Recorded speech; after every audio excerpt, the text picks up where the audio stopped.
Yesus pasalnya yang kelima ayat ke-22 sampai ke-31. Dengan judul perikop kasih Kristus adalah dasar hidup suami istri. Hai istri, tunduklah kepada suamimu seperti kepada Tuhan. Karena suami adalah kepala Kristus, sama seperti Kristus adalah kepala jemaat. Dialah yang menyelamatkan tubuh. Karena itu sebagaimana jemaat tunduk kepada Kristus, demikian jugalah istri kepada suami dalam segala sesuatu.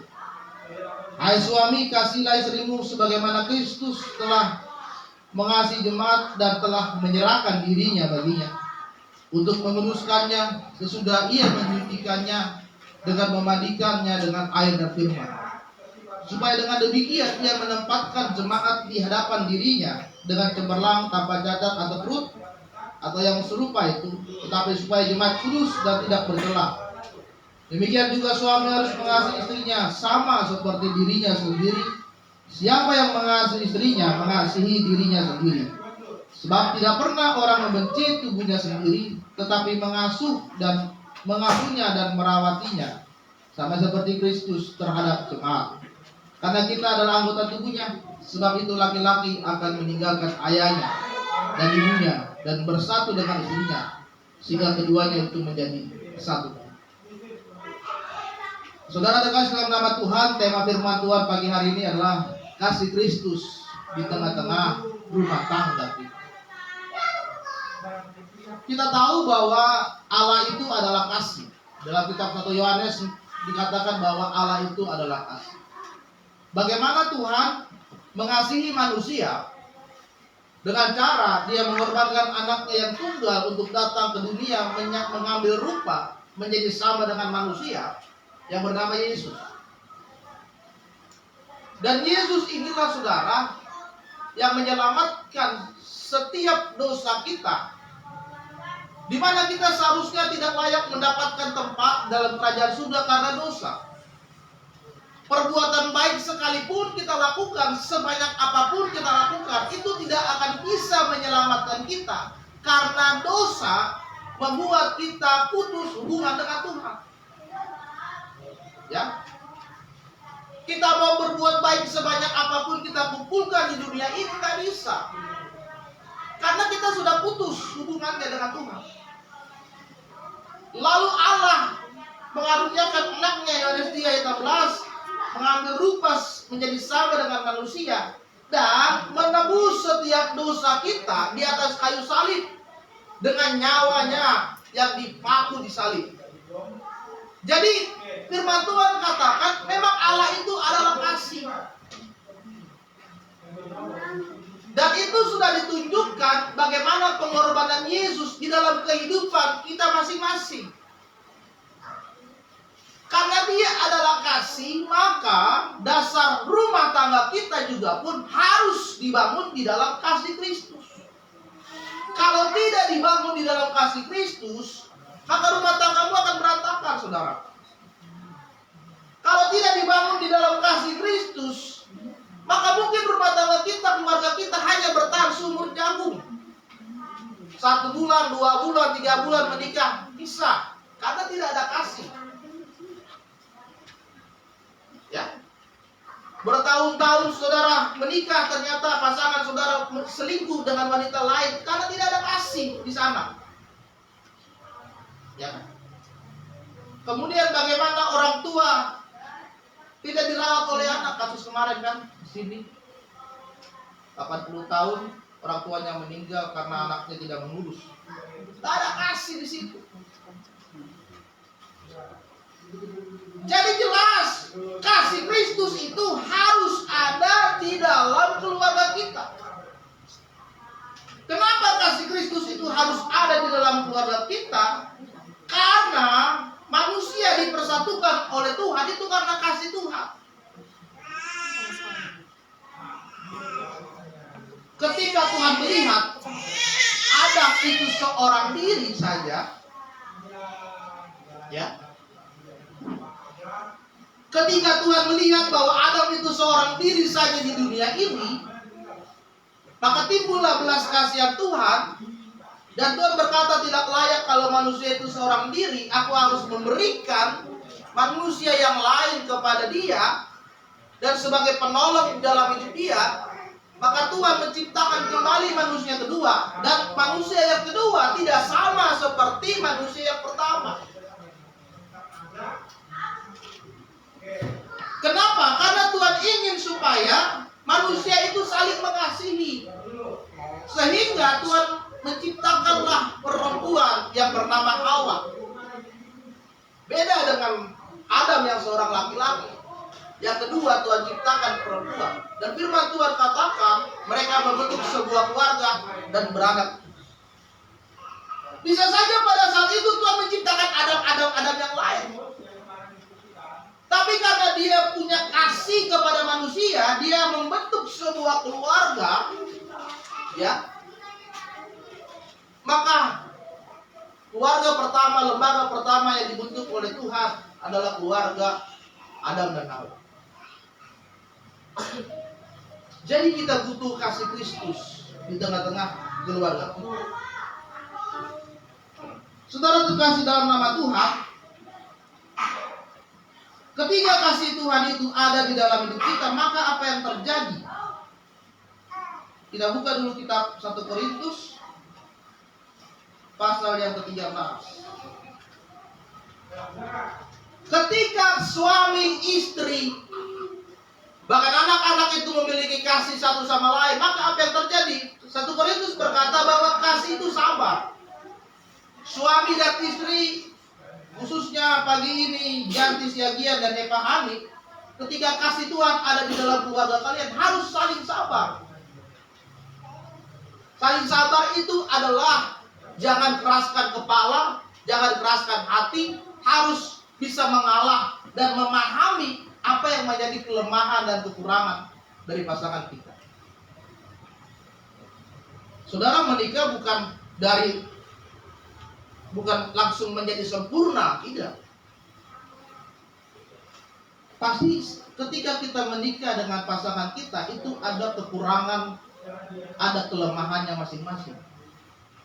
Dan itu harus saudara terima. Misalkan suami saudara itu kalau ngoroknya kencang, ya harus terima. Memang itu keadaannya. Ya. Istri saudara itu orangnya pelupa, ya harus terima. Karena saudara harus menerima kekurangan dan kelemahan dia. Dan ketika kita saling mengasihi di tengah-tengah rumah tanggamu, itu harus ada kesabaran antara pasangan yang lain, satu pasangan dengan pasangan yang lain. Istri harus sabar, suami pun harus sabar. Sehingga itu akan membuat rumah tanggamu mengurangi yang namanya pertengkaran dan perselisihan. Saya membaca sebuah riset yang menyatakan bahwa penyebab perceraian di Indonesia itu yang paling besar adalah pertengkaran di rumah tangga yang tidak pernah berhenti dan dilakukan terus-menerus. Ya. Itu paling pertama, saudara. Bukan. Yang kedua baru karena perselingkuhan. Yang ketiga KDRT. Jadi yang paling pertama, paling besar penyebab perceraian di Indonesia pertengkaran. Setiap hari bertengkar. Tidak ada sukacita di rumah, tidak ada damai sejahtera di rumah, bertengkar antara suami dan istri. Ya. Sehingga suasana rumah itu sudah tidak nyaman. Karena setiap kali ketemu istri di rumah pasti bertengkar. Setiap kali suami pulang kerja pasti bertengkar. Dan anak-anak kita di rumah pun tidak betah. Karena ketika pulang ke rumah yang dilihat bapak sama mamanya bertengkar. Dan itu dilakukan terus-menerus, berulang-ulang. Dan biasanya kalau dilakukan secara terus-menerus, ujung-ujungnya apa? KDRT, kekerasan terjadi. Ya. Itu yang terjadi. Kalau kasih Kristus ada dalam hidup saudara, kita akan saling sabar antara satu dengan yang lain. Ya. Harus bisa memahami, harus bisa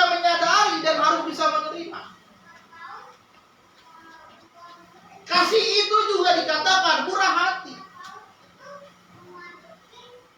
Murah hati itu adalah kita saling membagi kebaikan. Khususnya yang pertama itu di keluarga kita dulu, saudara. Ada orang, ya, sama orang lain dia baik sekali. Ada orang misalkan tetangganya atau saudaranya pinjam uang, dia kasih. Tapi sama anak, sama istrinya, wah, pelitnya setengah pun. Ada itu orang. Sini nggak ada ya, Kak. Sini nggak ada. Sama orang lain, wah, royal sekali dia. Tapi istrinya minta dibelikan baju aja nggak dikasih. Anaknya minta dibelikan mainan nggak dikasih. Tapi sama orang lain baik. Ya. Jadi kalau ada perkumpulan gitu ya, pertemuan, kalau orang bilang, wah, bapakmu itu baik, bah. Kita ini pernah ditolong sama dia. Cuma dalam hati istrinya, oh, baik. Di rumah dia pelit. Kasih itu harus murah hati dan kebaikan itu harus nyata. Yang pertama, kebaikan itu harus ada di tengah-tengah keluarga. Sama istri, sama suami, bahkan sama anak-anak itu harus baik. Kita mengerti apa yang menjadi kebutuhan keluarga kita. Istri membutuhkan apa saat ini? Kalau memang ada berkat, berikan. Suami membutuhkan apa saat ini? Kalau memang ada berkat, berikan. Anak membutuhkan apa? Berikan. Itulah kasih itu, saudara. Kasih itu tidak cemburu. Ya. Baru menikah, berdua baru diberkati. Suami ngobrol dengan teman kantornya yang perempuan, cemburu. Istri ngobrol dengan teman laki-lakinya, cemburu. Pokoknya cemburu. Cemburunya berlebih. Ya. Saking cemburunya orang, kadang-kadang istrinya itu nggak boleh keluar rumah. Udah di rumah aja tuh. Ketemu laki-laki cemburu, ketemu orang lain cemburu. Kasih itu tidak cemburu. Harus bisa membangun kepercayaan antara suami dengan istri. Ya. Harus percaya sama istri, harus percaya sama suami. Kalau saudara terus cemburu sama suami saudara, sama istri saudara, bagaimana dia bisa melangkah ke depan? Dan Korintus mengatakan, kasih itu tidak membanggakan diri dan tidak sombong. Jangan pernah seorang berlaku sombong karena Tuhan memberkati diri saudara. Karena firman Tuhan katakan, siapa yang tinggi hati, dia akan direndahkan oleh Tuhan. Jangan pernah menyombongkan apa yang saudara miliki saat ini. Nah, kasih inilah saudara yang dibangun di tengah-tengah keluargamu. Itu sebabnya tadi Kolose berkata, ketika kasih itu ada, maka gambaran Kristus itu akan merata di tengah-tengah keluarga kalian. Kita lihat di dalam Kolose pasal yang kedua-2 tadi dikatakan, Efesus pasalnya yang kelima ayat kedua-2 dikatakan bahwa ketika kasih itu ada, maka istri harus tunduk kepada suami. Ya. Seperti dia tunduk kepada Tuhan. Jelas. Efesus berkata seorang istri harus tunduk kepada suami seperti kepada Tuhan. Karena suami adalah kepala istri, seperti Kristus adalah kepala jemaat. Jadi yang pertama tadi harus ada kasih di rumah tanggamu. Yang kedua, istri harus tunduk kepada suami. Saudara terkasih dalam nama Tuhan, tunduk itu artinya adalah percaya bahwa suami sanggup membawa keluargamu, mempertahankan keluargamu, memelihara dan merawat keluargamu sampai nanti waktu yang Tuhan telah tentukan. Itu artinya tunduk. Tunduk itu artinya saudara, istri harus bisa menjadi penolong kepada suaminya. Ya. Ketika suamimu sedang punya masalah, orang yang pertama menguatkan dan memberikan motivasi itu adalah istri. Orang yang memberikan support, orang yang memberikan pertolongan itu harus istri yang pertama. Jangan istri orang. Bahaya kalau istri orang yang duluan menolong suami saudara. Atau jangan-jangan ketika suami saudara punya masalah, malah saudara memarahi suami. Ya, misalkan suami saudara ada kerugian di kantor, istrinya malah marah-marahin suaminya. Kamu sih kerjanya nggak benar, makanya kalau sama atasan itu tunduk. Istri itu harus jadi orang yang pertama yang menjadi penolong. Makanya Tuhan menciptakan Hawa itu sebagai penolong buat suaminya. Pertanyaannya, kalau istrinya saja tidak bisa menolong, siapa yang akan menolong suami saudara? Ya. Harus jadi penolong, harus menjadi pendoa buat suamimu. Setiap hari doakan keluargamu, doakan suamimu, doakan anak-anakmu, itu tugas seorang istri. Karena ada pepatah berkata, di balik pria yang hebat ada wanita yang perkasa yang ada di belakang. Kalau saudara mau melihat suamimu itu pekerjaannya bagus, hidupnya bagus, istri itu harus mendoakan suami setiap hari. Ya, doakan dulu suami. Jadi pendoa di tengah-tengah keluarga. Itu tugas seorang istri.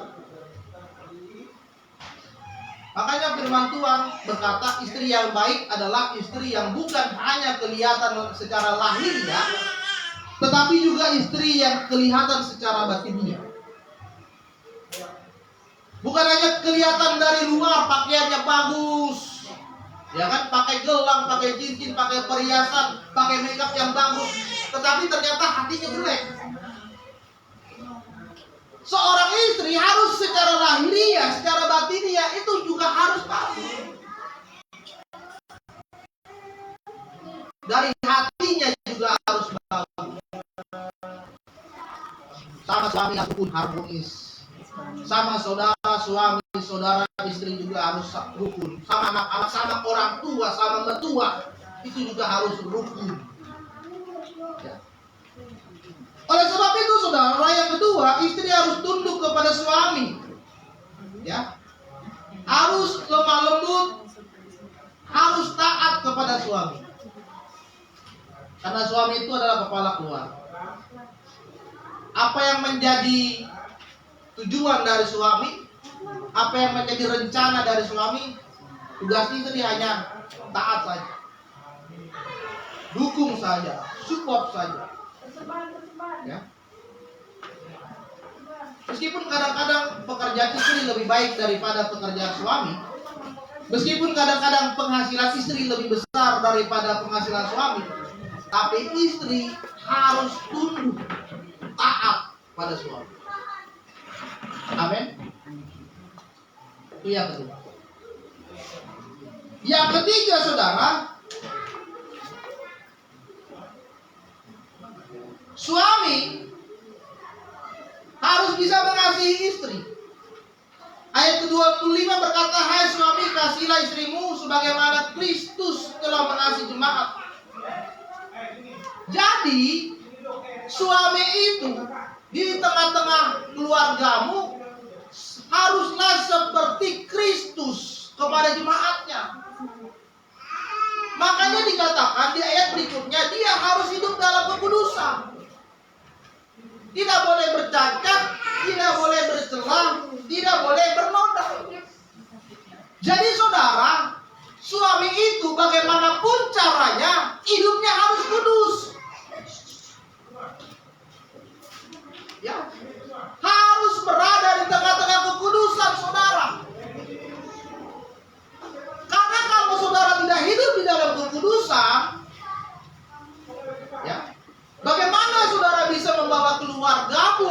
semakin dekat kepada Tuhan. Suaminya nggak pernah ke gereja, suaminya nggak pernah baca Alkitab, tiba-tiba berumah tangga, ya istrinya nggak pernah ke gereja. Karena sebelumnya suaminya nggak pernah ke gereja, suaminya pemabuk, pemain judi. Ketika berumah tangga, dia nggak berubah, dia masih sama, masih main judi, masih mabuk. Bagaimana saudara lambang Kristus di tengah-tengah keluarga? Jadi jelas firman Tuhan katakan suami itu seperti lambang Kristus, bahwa keluargamu semakin dekat dengan Tuhan. Rajin ke gereja, setia gereja, baca firman, doa sama-sama, bangun persekutuan di tengah-tengah keluargamu, bahwa adakan mesbah doa, mesbah keluarga. Itu tugas suami. Ajarkan firman kepada keluargamu, ya. Baca firman sama-sama ke anak saudara-saudara, ajarkan. Oh begini ternyata kisah tentang Yesus. Oh begini ternyata kisah tentang Musa. Oh begini ternyata kisah tentang Abraham. Itu tugas suami loh, bukan tugas pendeta.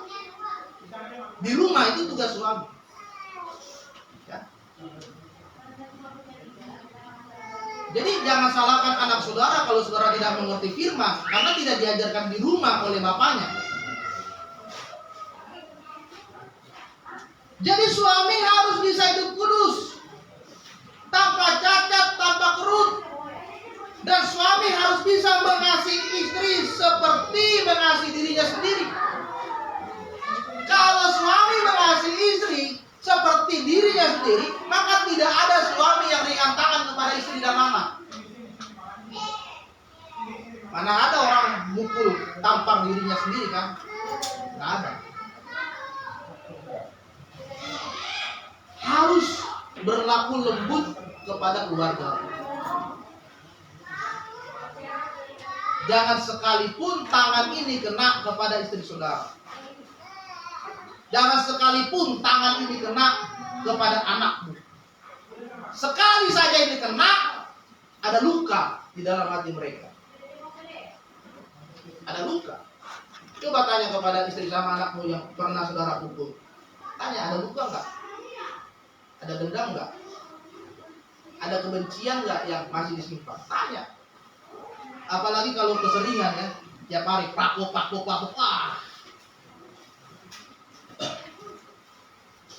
Jadi hari ini, hai para suami dan juga si Janti, jadikanlah dirimu seperti Kristus di tengah keluarga.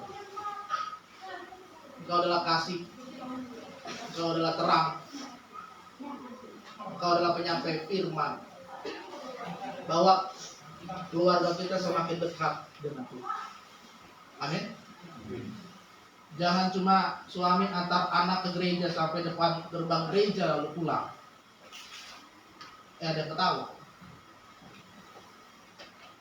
Bapaknya kelapu. Pulang gereja baru jemput lah. Sini nggak ada ya. Nggak ada. Sini mah baik semua. Tapi memang rata-rata begitu saudara. Kami juga anak sekolah minggu kami di daerah Kedoya juga begitu. Pagi-pagi yang antar bapaknya, yang jemput bapaknya. Bapaknya cuma ke gereja antar jemput doang, nggak pernah dengar firman, nggak pernah ibadah. Ya yang penting udah ke gereja lah, antar jemput. Ya. Jadi suami harus jadi seperti itu. Dan yang terakhir saudara, pernikahan di dalam Kristus itu harus sekali dan seumur hidup. Firman Tuhan katakan dalam kitab Matius pasal 9 ayat 16, apa yang dipersatukan oleh Tuhan tidak boleh diceraikan oleh manusia. Jangan pernah sekalipun keluar dari mulut saudara kata berpisah, bercerai dengan pasangan saudara. Seberat apapun pergumulan, seberat apapun persoalan yang kalian hadapi suami dan istri, Jangan sampai muncul kata bercerai. Karena sebuah keluarga, awal terbentuknya sebuah keluarga itu adalah membawa ke dalam hadapan Tuhan dan meminta berkat dari Tuhan untuk keluarga. Saudara diberkati di hadapan Tuhan, di hadapan pendeta, di hadapan hamba Tuhan. Firman Tuhan jelas, Yesus berkali-kali berkata tidak boleh bercerai. Sekali seumur hidup sampai kematian. Tadi kan surat pernyataannya itu jelas. Sampai kematian yang memisahkan kalian berdua. Saling setia satu dengan yang lain. Ketika sudah menikah, dia adalah perempuanmu satu-satunya. Dia adalah laki-lakimu satu-satunya. Jangan ada perempuan yang lain, jangan ada laki-laki yang lain.